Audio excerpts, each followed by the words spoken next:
சித்தார்த் மற்றும் சரத்குமார் நடிச்சு வெளியாயிருக்கிற 3 பிஹெச்கே படத்த பத்தி தான் பார்க்க போறோம். சரத்குமார் ஒரு நடுத்தர வர்க்கத்த சேர்ந்த ஒரு நபரா இருக்கிறாரு. தன்னுடைய மனைவி மற்றும் 2 குழந்தைகளோட வாழ்ந்து வந்துட்டு இருக்கிறாரு. இந்த குடும்பத்தினுடைய அதிகபட்ச ஆசை என்ன அப்டின்னா, ஒரு சொந்த வீடு வாங்கி அங்க குடி போகணும் அப்டிங்கிறது தான். இவங்க ஆசைப்பட்ட மாதிரி சொந்த வீட வாங்க முடிஞ்சுதா இல்லையா அப்டிங்கிறது தான் இந்த 3 பிஹெச்கே படத்தினுடைய மொத்த கதை. இந்த படத்தினுடைய கதை ரொம்ப எளிமையான, நம்மளால எளிதில் தொடர்பு படுத்திக்கக்கூடிய ஒரு கதை தான். ஆனா இதுவே தான் இந்த படத்தினுடைய ஒரு பலவீனம் அப்டின்னும் சொல்லலாம். காரணம் என்ன அப்டின்னா, இந்த படத்தின் கதைப்படி வீடு வாங்கணும் அப்டிங்கிற இந்த குடும்பத்தினுடைய ஆசை நிறைவேறுனுச்சா இல்லையா அப்படிங்கிறது இந்த படத்தினுடைய முடிவுல தான் தெரியும். அப்போ இடைப்பட்ட அந்த காலம் வீடு வாங்கணும் அப்படிங்கிற இவங்களுடைய பயணத்துல என்னென்ன இன்னல்கள், என்னென்ன தடங்கல்கள் சந்திச்சாங்க அப்படிங்கறத சுவாரஸ்யமா சொல்லியிருக்கணும். ஆனா இந்த படத்துல ஒவ்வொரு வாட்டியும் இவங்க வீடு வாங்கணும் அப்படின்னு முயற்சிக்கும் போது ஒரு தடங்களை சந்திக்கிறாங்க. அந்த தடங்களுக்காக இவங்க வைக்கப்பட்டிருக்கக்கூடிய காட்சிகள் பாத்தீங்க அப்படின்னா எல்லாமே சமைக்கப்பட்ட காட்சிகளாவே இருக்குது. உதாரணமா வீடு வாங்குறதுக்காக எல்லாமே கூடி வர நேரத்துல பாத்தீங்க அப்படின்னா அப்பாவுக்கு திடீர்னு நெஞ்சு வலி வருது. அதன் பிறகு வீடு வாங்குறதுக்காக வச்சிருந்த பணத்தை பையனுடைய படிப்புக்காக செலவு பண்றது அப்படின்னு ஒவ்வொரு காட்சியும் இந்த மாதிரி சமைக்கப்பட்ட காட்சிகளாகவே இருக்குது. இந்த படத்தினுடைய முதல் பாதி முழுக்க இந்த மாதிரியான காட்சிகளே இருந்த காரணத்தினாலேயே ஒவ்வொரு முறையும் இவங்க வீடு வாங்க முயற்சிக்கும் போது இந்த இடத்துல இப்ப ஏதாவது ஒரு தடங்கள் வந்துருமே அப்படின்னு நமக்கே தோன்றக்கூடிய வகையில் தான் இந்த படத்தினுடைய திரைக்கதை இருக்குது. இந்த படம் வெளியான சமயத்துல இந்த படத்தினுடைய முதல் பாதி நல்லா இருக்கிறதாகவும் 2ஆம் பாதி தான் சொதப்பலா இருக்கிறதாகவும் பரவலான விமர்சனங்களை பார்க்க முடிஞ்சது.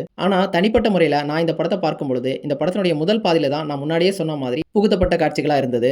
படத்துடைய 2ஆம் பாதியில என்னதான் இந்த கதை வீடு வாங்கணும் அப்படிங்கிற அந்த மைய கதையிலிருந்து விலகி சித்தார்த்துடைய தனிப்பட்ட வாழ்க்கை, அவருடைய வேலையில என்னென்ன பிரச்சனைகள், அதன் பிறகு அவருடைய தங்கச்சிக்கு என்னென்ன பிரச்சனைகள், அவங்களுடைய திருமண வாழ்க்கை எப்படி இருக்கு இப்படிங்கிற மாதிரி கதை தடம் மாறினாலுமே கூட அந்த காட்சிகள் தான் நம்மளால தொடர்பு படுத்திட்டு பார்க்க முடிகிற வகையில இருந்தது. இந்த படத்தை பார்த்துட்டு இருக்கும் பொழுது பார்வையாளர்களுக்கு இந்த குடும்பம் எப்படியாவது வீடை வாங்கிடணும் அப்படிங்கிற அந்த எண்ணத்தை உருவாக்கி இருக்கணும். அதுதான் இந்த படத்தினுடைய ஒரு வெற்றியா இருந்திருக்க முடியும். ஆனா இந்த படத்துல நமக்கு அந்த மாதிரியான எண்ணங்கள் ஏற்படவே இல்லை. மொத்தத்துல இந்த 3 பிஹெச்கே ஒரு சுமாரான படம் தான். இயக்குனர் ஸ்ரீ கணேஷ் மீண்டும் 8 தொட்டாக்கள் மாதிரி ஒரு நேர்த்தியான திரைப்படத்தை கொடுப்பார் அப்படின்னு நம்புவோம்.